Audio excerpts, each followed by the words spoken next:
महाराष्ट्राच्या राजकारणाला नवी दिशा देण्याचे संकेत देणाऱ्या बातमीनं आजचा दिवस गाजला। राज ठाकरे आणि उद्धव ठाकरे हे ठाकरे बंधू एकत्र येणार का याची चर्चा राजकारणामध्ये नेहमीच होते। आता खुद्द दोन्ही ठाकरे बंधूंनी यासाठी एक एक पाऊल पुढे टाकलंय।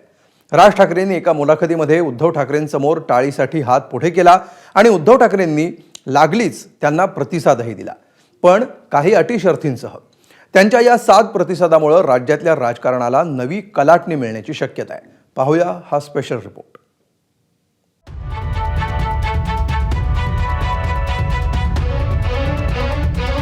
आमच्यातले वाद, आमच्यातली भांडणं, आमच्यातल्या गोष्टी या किरकोळ आहेत।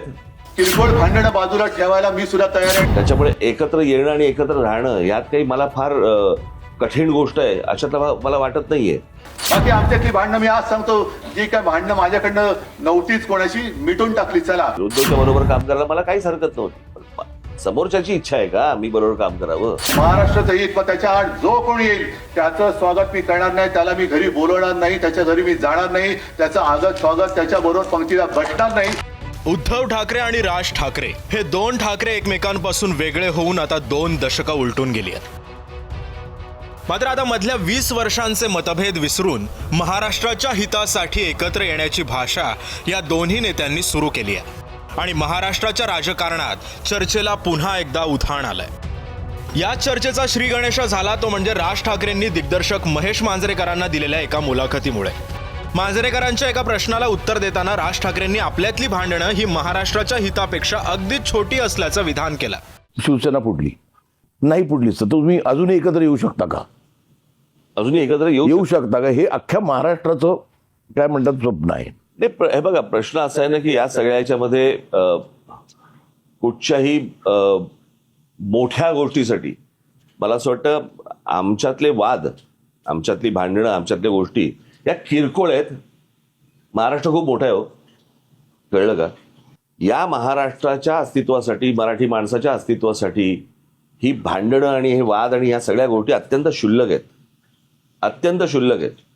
त्याच्यामुळे एकत्र येणं आणि एकत्र राहणं यात काही मला फार कठीण गोष्ट आहे अशातला मला वाटत नाहीये। परंतु विषय फक्त इच्छेचा आहे। हा एकट्या माझ्या इच्छेचा नाहीये विषय आणि माझ्या काही स्वार्थाचा पण विषय नाहीये। मला असं वाटतं आपण लार्जर पिक्चर बघणं गरजेचं आहे। महाराष्ट्राचा स्वार्थ मी पाहतोच आहे।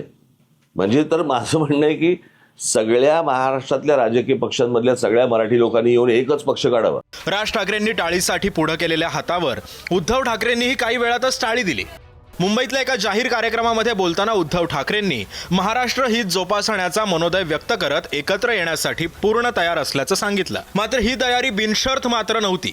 पाठिंबा द्यायचा, आता विरोध करायचा, मग परत तडजोड करायची, हे असं नाही। महाराष्ट्राचं हित, मग त्याच्या आड जो कोणी येईल त्याचं स्वागत मी करणार नाही, त्याला मी घरी बोलवणार नाही, त्याच्या घरी मी जाणार नाही, त्याचं आगत स्वागत त्याच्या बरोबर पंक्तीला बसणार नाही, हे पहिले ठरवा आणि मग महाराष्ट्र हिताच्या गोष्टी करा। बाकी आमच्यातली भांडणं मी आज सांगतो, जी काय भांडणं माझ्याकडनं नव्हतीच कोणाशी मिटून टाकली। चला, पण पहिले हे ठरवा, महाराष्ट्राचं हित, आणि मग त्यावेळेला सगळ्या मराठी माणसांनी ठरवायचं की भाजप सोबत जायचं का शिवसेनेसोबत, म्हणजे माझ्या बरोबर एसनशी नाही, गद्दार सेना नाही, पण ठरवा कोणासोबत जाऊन महाराष्ट्राचं, मराठीचं आणि हिंदुत्वाचं हित होणार आहे, माझ्या बरोबर का भाजप बरोबर। आणि मग काय द्यायचा असेल तो अगदी पाठिंबा द्यायचा, विरोध करायचा तो बिनशर्त करा, माझी काही हरकत नाहीये।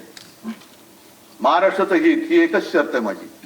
पण मग बाकीच्यांना, या चोरांना गाठी बेटी आणि कळत नकळत पाठिंबा किंवा त्यांचा प्रचार करायचा नाही। ही पहिली शपथ घ्यायची छत्रपती शिवाजी महाराजांची आणि मग टाळी देण्याची हळी द्यायची। आता दोन्ही ठाकरेंनी आपला मनोदय जाहीरपणे बोलून दाखवल्यानंतर ठाकरेंच्या शिवसेनेनं राज ठाकरेंच्या प्रस्तावाचं जोरदार स्वागत करण्याचा चंगच बांधल्याचं दिसतंय। खासदार संजय राऊतांनी राज ठाकरेंच्या प्रस्तावाचं स्वागत करत तातडीनं पावलं उचलण्याची गरज व्यक्त केली आहे। ही मुंबई हा महाराष्ट्र, या महाराष्ट्रात आणि मुंबईतला मराठी माणूस, त्याचा मराठी व्यवसाय, मराठी व्यवहार याच्यावरती जर कोणी घाव घालत असेल तर एकत्र यावंच लागेल। पण आम्ही वाट पाहू, यापेक्षा अधिक चांगलं घडण्याची वाट पाहू। जर राज ठाकरे यांच्याकडून एक चांगली भूमिका समोर आली असेल तर त्या भूमिकेला नाकारण्याचा करंटेपणा आमच्याकडून होणार नाही. राज ठाकरेंचा प्रस्ताव ऐकून ठाकरेंच्या शिवसेनेच्या गोटात जणू उत्तर शोधणं हे दोन्ही पक्षांसमोरचं खरं आव्हान असणार आहे. उत्साहाला उधाण आल्याचं चित्र होतं. उत्साह इतका की ठाकरेंच्या शिवसेनेच्या अधिकृत हँडलवर राज आणि उद्धव ठाकरेंचे जुने व्हिडिओज देखील अपलोड करण्यात आले. उद्धव ठाकरेंच्या गोटात आनंदाला उधाण आलं असलं तरी मनसेचे नेते मात्र ताकही फुंकून पिताना दिसले. जुन्या अनुभवाचे चटके मनसेचे नेते विसरले नसल्याचं त्यांच्या प्रतिक्रियेतून दिसून आलं. ज्या लोकांनी आम्हाला धोका दिला तो जो आम्ही खाल्लेला आहे, ज्या लोकांनी भाजपला धोका दिला, ज्यांच्याबरोबर युती लढवून ते दुसरीकडे गेले, आता ते पवार साहेबांना धोका देण्याच्या तयारीत आहेत आणि काँग्रेसला धोका देण्याच्या तयारीत आहेत. एवढ्या सगळ्या धोका देणाऱ्या लोकांबरोबर आम्ही विश्वास ठेवायचा तर तो कुठल्या मुद्द्यावर ठेवायचा हा प्रश्न माझ्यासारख्या एका सामान्य राजकीय कार्यकर्त्याला पडतो. दरम्यान महायुती आणि महाविकास आघाडीचं राज ठाकरे आणि उद्धव ठाकरे एकत्र येण्याच्या चर्चेवर काय म्हणणं आहे पाहूया. त्याच्यावर त्यांनी त्यांच्या दोन पक्षाच्या संदर्भामध्ये काय भूमिका घ्यावी हा 100% त्यांचा तो अंतर्गत प्रश्न आहे. आणि काही वर्गाला जे शिवसेना आणि मनसे दोघांनाही त्या दोन्ही पक्षात ज्यांना आपलेसे वाटतात त्याच्यातला जो घटक आहे त्या लोकांना वाटतं की या दोघांनी एकत्र यावं. राजसाहेबांना त्यांच्या पक्षाची भूमिका व्यक्त करणे, मांडणे, त्यांना युती कुणाशी करायची आहे कुणाशी नाही हे सर्व अधिकार त्या पक्षाच्या प्रमुखाला असतात. त्यामुळे राजसाहेबांना जर असं वाटतं की त्यांनी उद्धव साहेबांची युती केली पाहिजे, यामध्ये भारतीय जनता पार्टीला त्या ठिकाणी त्यांच्या युतीच्या मध्ये येण्याचं काही कारण नाही. हे दोघे जर एकत्र आले तर निश्चितपणे जे आहे फार मोठी ताकद महाराष्ट्रामध्ये ठाकरेंची पुन्हा तयार होईल. झालं तर उत्तम आहे. म्हणजे एक जुना शिवसैनिक म्हणून माझ्या तर शुभेच्छा आहेत. आमची आणि बाळासाहेब ठाकरेंचे 5-6 दशकाचे कौटुंबिक संबंध आहे आणि दोघंही म्हणजे उद्धवजी आणि राजजी हे दोघंही आम्हाला सगळ्यांना आमच्या पवार कुटुंबाला अतिशय दोघंही तेवढेच प्रिय आहेत आणि आज दोघं भाऊ एकत्र येत आहेत. मला असं वाटतं आज बाळासाहेब हा दिवस बघण्यासाठी असते तर आम्हाला सगळ्यांनाच खूप आनंद झाला असता. राज ठाकरेंची जी भूमिका आहे ती आज त्यांनी केलेला या ठिकाणचा तो इशारा आहे. त्यांनी या संदर्भात आपली भूमिका स्पष्ट केल्यानंतर यथाअवकाश या संदर्भामध्ये आमचा प्रतिसाद जो आहे तो राहील. उद्धव ठाकरेंनी राज ठाकरेंना घातलेल्या अटीमध्ये एक अट अशी आहे की ती म्हणजे शिंदे किंवा भाजपच्या पंक्तीला न बसण्याची. पण गेल्याच आठवड्यात राज ठाकरेंनी शिवतीर्थावर एकनाथ शिंदेंना पाहुणचार दिला होता. मनसे हा वैयक्तिक माननीय राजसाहेब ठाकरे यांच्या नेतृत्वाखाली चालणारा पक्ष आहे. त्यांनी कोणाला हात पुढे करावा, त्यांनी कोणाबरोबर युती करावी, त्यांनी कोणाबरोबर राजकीय पुढे जावं हा त्यांच्या पक्षाचा आणि त्यांचा नेते म्हणून वैयक्तिक प्रश्न आहे.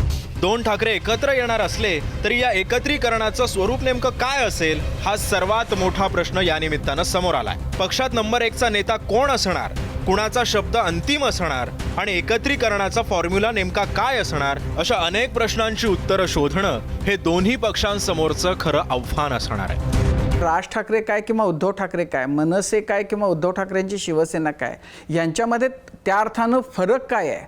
दोघांच्या सगळ्याही भूमिका त्याच आहेत. त्यांचं आराध्य दोघांचंही बाळासाहेब ठाकरेच आहेत.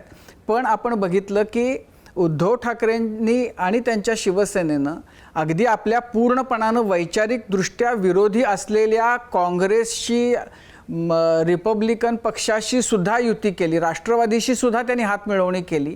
ज्या शरद पवारांच्या विरोधामध्ये सगळं राजकारण त्यांचं आयुष्यभराचं झालं, त्यांच्याही मांडीला मांडी लावून ते बसले. पण सगळ्या अर्थानं आपल्यासारख्याच असलेल्या मनसेसारख्या पक्षाला किंवा राज ठाकरेंसारख्या नेत्याच्या बरोबर जाणं त्यांनी टाळलं.